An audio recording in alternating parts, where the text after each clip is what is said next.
we have the Galaxy Alpha. If you'll notice, the first thing that wows a customer is the compact design. So you'll see that it is a metal-bodied handset, and it's our first metal-bodied handset at 6.7 millimeters thin.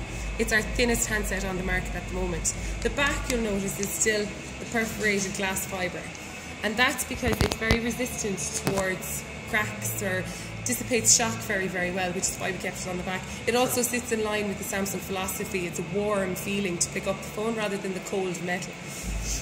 If we turn it back over then, I suppose other things that you might like to know is it is an octa-core processor.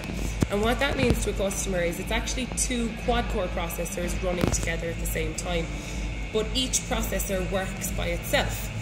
So you only activate the processors that you need for the functions that you're running. This makes the phone very, very, very power efficient and very, very quick when moving around. You also have an awful lot of the features that would have been in the likes of the S5. So you have the fingerprint scanner, where you can actually swipe your fingerprint over the home screen in order to unlock or lock your phone, or for getting into private mode. You also have ultra power saving mode. So if I pull down here, you will see power saving mode here. Yeah. And what it does when it enables is, with 6% battery, I can get 5.1 days out of my phone. And the way it actually does that is it changes the screen to grayscale. And grayscale on the screen on a Galaxy Alpha is what's called a Super AMOLED. On a Super AMOLED screen, the pixels that represent black are simply turned off. So what we get is a true black.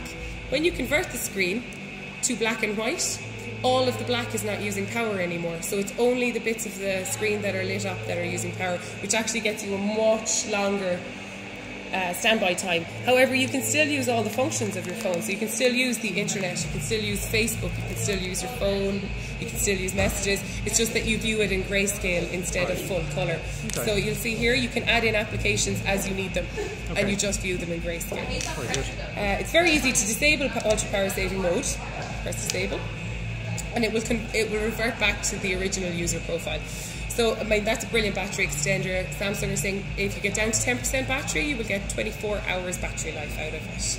It also features the likes of kids mode, which we would have seen on the S5 as well. So again, a second user profile designed specifically for kids and with kids in mind. So there's time management restrictions, there's an application manager. You can choose what media is available to the children within that application. You also have the camera. So the camera on this device now, unfortunately, it's very hard to see here. It's got all the same functionality as the S5. So you do have real-time HDR mode, which is giving you a live view of what HDR looks like. It's only going to work. You also have selective autofocus.